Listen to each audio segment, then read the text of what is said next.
Hello everyone, welcome back to yet another episode of the series The Rise of a Wonder Woman.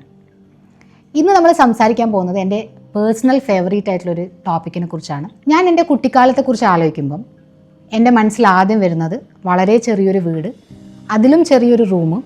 ആ room എന്ന് പറയുന്നത് എനിക്ക് സ്വന്തമായിട്ടുള്ള റൂമായിരുന്നില്ല. ഞാനും അമ്മമ്മ, ഞാൻ എൻ്റെ അമ്മമ്മയുടെ വീട്ടിൽ നിന്നിട്ടാണ് പഠിച്ചത്. അപ്പോൾ ഞാനും അമ്മമ്മയും കൂടെ കിടക്കുന്നൊരു റൂം.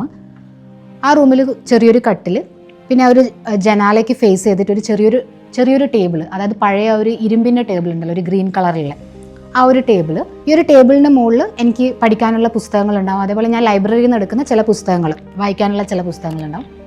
പിന്നെ ചുമരിൽ, ഈ ഒരു റൈറ്റ് സൈഡിലൊരു ചുമര്, ആ ചുമരിൽ ഒരു കൃഷ്ണൻ്റെ ഒരു ഫോട്ടോ. ഇതായിരുന്നു എൻ്റെ മുറി. അപ്പോൾ ഈ ഒരു ജനാല തുറന്നു കഴിഞ്ഞാൽ പുറത്തൊരു കശുവണ്ടി മരം, പ്ലാവ്, അങ്ങനെ കുറേ മരങ്ങളൊക്കെ ഉണ്ടായിരുന്നു. അപ്പോൾ അത് ജനൽ തുറക്കുമ്പോൾ നല്ല കാറ്റും പിന്നെ കുറേ പക്ഷികളുടെ ശബ്ദം ഇതൊക്കെ ഉണ്ടാവും. അപ്പോൾ ഇതായിരുന്നു എൻ്റെ ഒരു സ്പേസ്. ഇവിടെ അങ്ങനെ അത്രയും ഫാൻസി ഐറ്റംസ് ഒന്നുമില്ല കേട്ടോ. അതായത് പണ്ട് വളരെ സാമ്പത്തികമായി ബുദ്ധിമുട്ടുന്ന ഒരു കാലത്ത് എന്ന് പറയുമ്പോൾ ഈവൺ ഒരു ഫ്ലവർ വേസ് പോലും, പുതിയൊരു ഫ്ലവർ വേസ് വാങ്ങണമെങ്കിൽ പോലും നമ്മളൊന്ന് ചിന്തിക്കും ഇതിൻ്റെ ആവശ്യമുണ്ടോയെന്നുള്ളത്. അപ്പോൾ ആ ഒരു ടേബിളിൻ്റെ മുകളിൽ ഓൾറെഡി ഉള്ള പഴയ ഏതോ ഒരു ഷോപ്പീസ് ഐറ്റം ഉണ്ടായിരുന്നു കേട്ടോ, അതും വെച്ചിട്ടുണ്ട്. ഈ ഒരു സ്പേസ് എന്ന് പറയുന്നതിൽ പറയത്തക്കതായിട്ടൊന്നുമില്ല അല്ലേ. പക്ഷേ this space had warmth, piece and it had me. ഇത്രയും വർഷങ്ങൾക്ക് ഇപ്പുറം ഉണ്ടല്ലോ, ഇപ്പോഴും ഞാൻ ആലോചിക്കുമ്പോൾ എൻ്റെ ഒരു സ്പേസ് എന്ന് പറഞ്ഞിട്ട് എനിക്കും ഓർമ്മയിൽ വരുന്നത് ഈ ഒരു ചെറിയൊരു സ്പേസാണ്.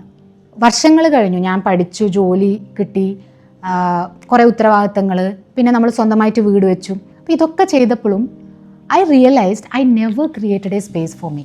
നമ്മുടെ വീടാണ്, സ്വന്തമായിട്ട് മുറി, ഇതൊക്കെ ഉണ്ടായപ്പോഴും ഞാൻ ഈ പറഞ്ഞ ആ ഒരു ഫീല് തരുന്നൊരു സ്പേസ് ഉണ്ടല്ലോ, അത് ഞാൻ ഒരിക്കലും ക്രിയേറ്റ് ചെയ്തിട്ടില്ല.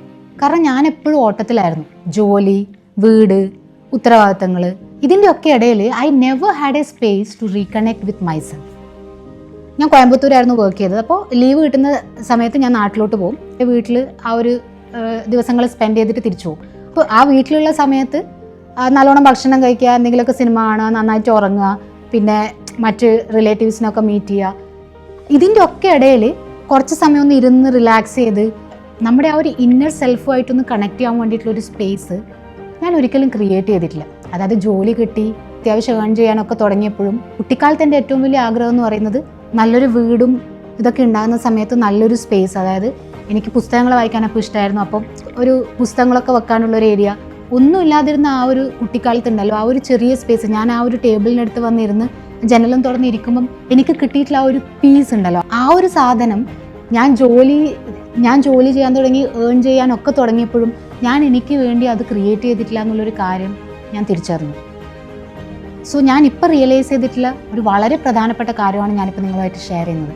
Every woman deserves a little space in her home that actually feels her own soul. അതായത് നമ്മുടെ വീട്ടിൽ എന്തെങ്കിലും ഒരു ചെറിയൊരു സ്പേസ്, അവിടെ നിങ്ങൾ പോയി ഇരുന്ന് റിലാക്സ് ചെയ്യുന്ന സമയത്ത് you can feel your actual self. അപ്പോൾ ആ ഒരു സ്പേസ് നമ്മളെല്ലാവരും ഡിസേർവ് ചെയ്യുന്നുണ്ട്, അത് ആവശ്യമാണ്. A small cosy corner where you disconnect from the external noise and you reconnect with your self. As a women നമ്മൾ പല റോൾസും പ്ലേ ചെയ്യുന്നുണ്ട്. ഒരു അമ്മ, ഒരു ഭാര്യ, അല്ലെങ്കിൽ അങ്ങനെ പല റോൾസ് ഉണ്ട്. ഈ പറയുന്ന എല്ലാ റോളും പ്ലേ ചെയ്യുമ്പം നമ്മുടെ ആ ഒരു ഒത്തൻറ്റിസിറ്റി, അതായത് നമ്മൾ ആക്ച്വലി ഉള്ളിൻ്റെ ഉള്ളിൽ നമ്മൾ എന്താണെന്നുള്ള ഒരു സാധനം നമ്മുടെ ഈ ഒരു ലൈഫിൽ നമുക്ക് നഷ്ടപ്പെട്ടു പോകുന്നുണ്ട്. അപ്പം അതിനെ തിരിച്ചു പിടിക്കാൻ വേണ്ടിയിട്ട് നമ്മുടെ എല്ലാവരുടെയും വീടുകളിലും ഇതുപോലെ ഒരു സ്പേസ് നമ്മൾ ക്രിയേറ്റ് ചെയ്യണം. നമുക്ക് ചിന്തിക്കാനുള്ളൊരു സ്പേസ്, വെറുതെ ഇരുന്ന് ചിന്തിക്കാനും നമ്മുടെ ആ ഒരു ശരിക്കുള്ള നമ്മളിലേക്കൊന്ന് തിരിച്ചു പോകാനുള്ളൊരു സ്പേസ്. വളരെ കാലത്തിന് ശേഷം ഞാൻ അതുപോലെ ഒരു ചെറിയ സ്പേസ് ഞാൻ എനിക്ക് വേണ്ടിയും ക്രിയേറ്റ് ചെയ്തു. പക്ഷേ ഇപ്പോൾ ഞാൻ താമസിക്കുന്നത് ഒരു റെൻറ്റഡ് ഹൗസിലാണ്. അപ്പോൾ അവിടെ എനിക്ക് എൻ്റെ ആഗ്രഹം പോലെ വേണ്ടത്തക്ക ഒരു സൗകര്യമില്ല. അപ്പോൾ അതുകൊണ്ട് എനിക്ക് ആകെ കൂടെ കിട്ടിയത് ഒരു TV യൂണിറ്റിൻ്റെ കോർണറിലുള്ളൊരു സ്പേസാണ്. അവിടെ ഞാൻ എനിക്ക് ഇഷ്ടപ്പെട്ടിട്ടുള്ള കുറച്ച് കാര്യങ്ങൾ വെച്ചു. സോ അതിൻ്റെ മുമ്പിലൊരു ബീൻ ബാഗും ഇട്ട് അവിടെ ഇരിക്കുന്ന സമയത്ത് I can actually feel my self. ഈ ഒരു സ്പേസിൽ ഞാൻ വെച്ചിട്ടുള്ളൊരു മെയിൻ തിങ് എന്ന് പറയുന്നത് ഒരു കൃഷ്ണൻ്റെ ഫോട്ടോ ആണ്. അതായത് ഞാൻ ചെറുപ്പത്തിൽ സ്കൂളൊക്കെ പഠിക്കുന്ന കാലത്ത് ഞാൻ ആക്ച്വലി ഒരു ദൈവവിശ്വാസിയാണ്. വിശ്വാസി എന്ന് വെച്ച് കഴിഞ്ഞാൽ നമ്മുടെ ഒരു സാഹചര്യം അതാണ്. നമ്മൾ ചുറ്റിലും കാണുന്നത് അമ്പലവും അതൊക്കെ. അതായത് ഞാനൊരു നാട്ടിൻപുറത്താണ് പഠിച്ചതും വളർന്നതുമെല്ലാം. അപ്പോൾ ഈ വിശ്വാസത്തിനേക്കാളും ഒക്കെ അപ്പുറത്തേക്ക് അതൊരു നമ്മുടെ ഒരു നൊസ്റ്റാൾജിയാണ്. നമ്മൾ ആ പഴയ കാലമൊക്കെ ആലോചിക്കുമ്പം നമുക്ക് ഏറ്റവും, എന്നെപ്പോലത്തെ ആളുകൾക്ക് ഏറ്റവും കൂടുതൽ നമ്മുടെ ഓർമ്മകളിൽ വരുന്നത് അമ്പലവും നമ്മൾ അമ്പലത്തിൽ ഉത്സവത്തിന് പോകുന്നതും അതൊക്കെ നമ്മുടെ ചൈൽഡ്ഹുഡിൻ്റെ ഒരു പാർട്ടാണ്. അപ്പോൾ അങ്ങനെ ഒരു പാർട്ടായിരുന്നു ആക്ച്വലി എൻ്റെ റൂമിലുള്ള ആ ഒരു കൃഷ്ണൻ്റെ ഫോട്ടോയും. ഞാൻ പലപ്പോഴും ആ ഒരു ഫോട്ടോ ആയിട്ട് സംസാരിക്കാറൊക്കെ ഉണ്ടായിരുന്നു പണ്ട്. പിന്നെ നമുക്ക് ഒരുപാട് ബുദ്ധിയും വിവേകമൊക്കെ വന്ന സമയത്ത് ഇങ്ങനെ ഒരു ദൈവം എന്നൊന്നും പറയുന്നൊരു സംഭവം ഇല്ല. അപ്പോൾ നമ്മൾ കൂടുതലും സയൻസിനെ ബിലീവ് ചെയ്യാൻ തുടങ്ങി. അപ്പോൾ ആ ഒരു കാര്യങ്ങളിൽ നിന്നൊക്കെ കംപ്ലീറ്റ് ആയിട്ട് ഡിസ്കണക്റ്റ് ആയി ദൈവം എന്ന് പറയുന്ന ഒരു സംഭവത്തിനെ കുറിച്ച് ആലോചിക്കുക പോലും ചെയ്യാത്തൊരു ഫേസ് ഉണ്ടായിരുന്നു ലൈഫിൽ. പക്ഷെ ഞാൻ ഇപ്പോൾ റിയലൈസ് ചെയ്തൊരു കാര്യം എന്താണെന്ന് വെച്ച് കഴിഞ്ഞാൽ ആസ് എ കിഡ് നമ്മൾ എൻജോയ് ചെയ്തിട്ടുള്ള പല കാര്യങ്ങളും നമ്മളെ ഇപ്പോഴും സന്തോഷിപ്പിക്കുന്ന കാര്യങ്ങൾ തന്നെയാണ്. അതിൽ കൂടുതൽ ലോജിക് അപ്ലൈ ചെയ്യാതെ വീണ്ടും ആ ഒരു പഴമയിലേക്ക് തിരിച്ചു പോകുന്നതിൽ തെറ്റില്ല എന്നാണ് എനിക്കിപ്പം ഉള്ളൊരു തോന്നൽ. അപ്പം അതിൻ്റെ പുറത്താണ് ഞാൻ ഈ ഒരു കൃഷ്ണൻ്റെ ഫോട്ടോ ഇവിടെ വെച്ചത്. Just that my inner child is still happy seeing this photo. അപ്പോൾ അതുകൊണ്ട് ഞാനത് അവിടെ വെച്ചു. അപ്പോൾ ഇതാണ് എൻ്റെ ഒരു കോസി കോർണർ. ഇനി ഒരു പുതിയ വീടൊക്കെ എടുക്കുന്ന സമയത്ത് ഇതിലും ബ്യൂട്ടിഫുൾ ആയിട്ടുള്ളൊരു സ്പേസ് ക്രിയേറ്റ് ചെയ്യണം എന്നാണ് എൻ്റെ ഒരു ഡ്രീം. അപ്പോൾ ഇത് കണ്ടുകൊണ്ടിരിക്കുന്ന നിങ്ങളോട് എല്ലാവരോടും എനിക്ക് പറയാനുള്ളത്, നിങ്ങളെ വീട്ടിലും ചെറിയൊരു സ്പേസ് ക്രിയേറ്റ് ചെയ്യാം. അതായത് ഒരുപാട് ഫാൻസി അല്ലെങ്കിൽ ലക്ഷറി ഒന്നിൻ്റെ ആവശ്യമില്ല. അത്യാവശ്യം പൈസയൊക്കെ ഉള്ള ആളുകൾക്കാണെങ്കിൽ നിങ്ങൾക്ക് എത്ര വേണമെങ്കിലും സ്പെൻഡ് ചെയ്ത് നിങ്ങൾക്ക് ഇഷ്ടമുള്ള രീതിയിൽ ഉണ്ടാക്കാം. അതൊക്കെ നിങ്ങളുടെ ഇഷ്ടമാണ്.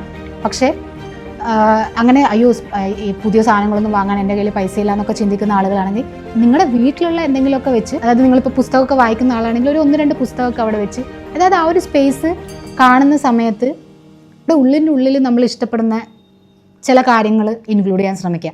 അപ്പോഴാണ് നമുക്ക് നമ്മുടെ ആ ഒരു നമ്മളെ തന്നെ നമുക്ക് ഫീൽ ചെയ്യാൻ പറ്റുള്ളൂ. അതായത് ഈ ഒരു ലോങ് ജേർണിയിൽ നമുക്ക് ആ ഒരു എന്താ പറയുക, ആ ഒരു ഐഡൻറ്റിറ്റി നമുക്ക് പലർക്കും അങ്ങനെ ഇപ്പോഴും ആ ഐഡൻറ്റിറ്റി ക്യാരി ചെയ്യാൻ പറ്റുന്ന ആളുകൾ യു ആർ സോ ലക്കി.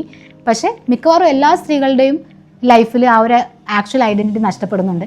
അതിലേക്ക് ഒന്ന് റീകണക്ട് ചെയ്യാൻ വേണ്ടിയിട്ടുള്ളൊരു ചെറിയൊരു ടൂളാണ് ഈ പറയുന്നൊരു ഈ കോസി കോർണർ. അപ്പോൾ ആ ഒരു തോട്ടിൽ നിങ്ങൾ നിങ്ങളുടെ കോസി കോർണർ ക്രിയേറ്റ് ചെയ്യാം. ഞാൻ വെച്ചിട്ടുള്ള മറ്റൊരു കാര്യം എന്ന് പറയുന്നത് കുറച്ച് ക്യാൻഡിൽസാണ്. ആ ഒരു നല്ലൊരു സ്മെല്ലിന് വേണ്ടിയിട്ട് കുറച്ച് ക്യാൻഡിൽസ് ഉണ്ട്. പിന്നെ ഒരു സ്പീക്കർ ഉണ്ട്, കുറച്ച് വിട്ടിട്ടൊരു സ്പീക്കർ ഉണ്ട്. അപ്പോൾ അതിൽ ഞാൻ കുറച്ച് മ്യൂസിക്കൊക്കെ പ്ലേ ചെയ്യാറുണ്ട്. അപ്പോൾ that's my cosy corner. So ഈ ഒരു കോസി കോർണറിൽ ഇരിക്കുന്ന സമയത്ത് I feel very very happy. അല്ല, എൻ്റെ മോളും ചില സമയത്ത് പറയും കേട്ടോ, അമ്മേൻ്റെ കോസി കോർണറിൽ ഞാനിരിക്കട്ടെ. അപ്പോൾ അവളും ചില സമയത്ത് ആ ബീൻ ബാഗ് ഇട്ടിട്ട് എന്ത് രസമാണെന്നൊക്കെ പറയും. എന്നെ ചിലപ്പം ആക്കുന്നതായിരിക്കും, അറിയില്ല. But still she also enjoys. ചില സമയത്ത് നമ്മൾ രണ്ടുപേരും ആ ഒരു ബീൻ ബാഗിൽ ഇരുന്നിട്ട് ഇങ്ങനെ എന്തെങ്കിലുമൊക്കെ സംസാരിച്ചിരിക്കാറൊക്കെ ഉണ്ട്. സോ നിങ്ങളും നിങ്ങളുടെ കോസി കോർണർ ക്രിയേറ്റ് ചെയ്യുക. അപ്പോൾ അടുത്ത വീഡിയോ ആയിട്ട് നമുക്ക് കാണാം. അതുവരെ എല്ലാവർക്കും താങ്ക് യു.